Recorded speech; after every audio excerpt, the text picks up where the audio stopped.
যারা এখনো 54 বছর পরে এসে বক্তৃতা একটা করেন করে শেষ করার সময় বলেন কি আপনারা 71-কে ভুলে যাবেন না।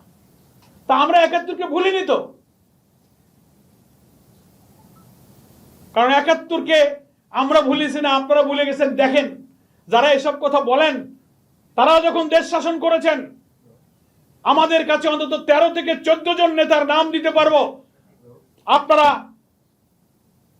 তদানীন্তন মুক্তির যুদ্ধের সময় যারা অখণ্ড পাকিস্তানের পক্ষে ছিলেন, স্বাধীনতার বিরোধিতা করেছিলেন, সেই সমস্ত লোকদেরকে এদেশের প্রেসিডেন্ট বানানো হয়েছে, প্রধানমন্ত্রী বানানো হয়েছে, মন্ত্রী বানানো হয়েছে, এমপি বানানো হয়েছে।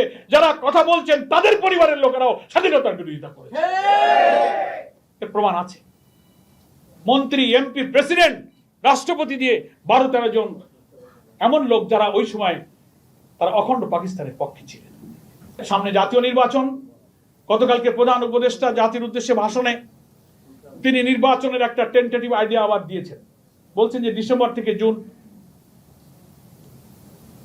আমরা পরিষ্কার বলতে চাই, জামাত ইসলামী প্রথম থেকেই বলেছে নির্বাচনের কোনো মাস, ক্ষণ, দিন, বছর জামাত ইসলামী কখনো বেঁধে দেয়নি। আমরা বলেছি এই সরকারের টেন্টেটিভ আইডিয়ায় তিনি যখন নির্বাচন করতে প্রয়োজনীয় সংস্কারগুলো শেষ করে নির্বাচন অবাধ, নিরপেক্ষ এবং গ্রহণযোগ্য করার মতো করে নির্বাচন যখনই উনি করতে পারবেন, আমরা সেই নির্বাচনে রাজি আছি।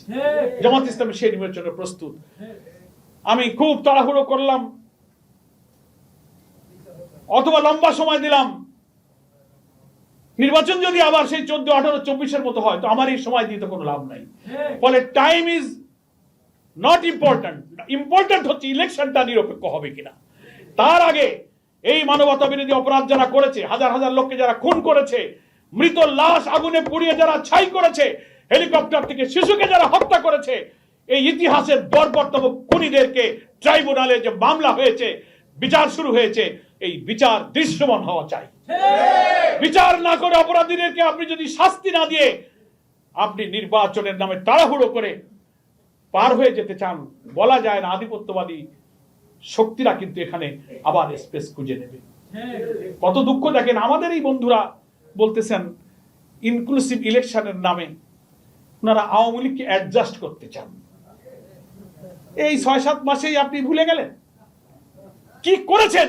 এখনো তো গণমাধ্যমে, টেলিভিশনে সেই ভিডিওগুলো, লাশগুলো গাড়ি থেকে কি করে ফেলছে, কি করে গুলি করছে, আমার ছাত্ররা কি করে আহাজারি করছে ফুটপাথে, সেই দৃশ্য আপনি 7 মাসে ভুলে গেলেন। আপনি এক্ষুনি বলেন আওয়ামী লীগকে আপনি অ্যাডজাস্ট করবেন। বিচার হবে, জনগণ সিদ্ধান্ত নেবে তাদের কি হবে। তারা যে অপরাধ করেছে এই আইনে তাদের বিচার করা ছাড়া আপনি এই দেশের রাজনীতির আভ্যন্তরীণ সুস্থ পরিবেশ কখনো ফিরাতে পারবেন না। ফলে প্রয়োজনীয় সংস্কার চাই, মানবতা বিরোধী অপরাধীদের বিচার চাই, তারপরে আমরা গ্রহণযোগ্য নির্বাচন চাই।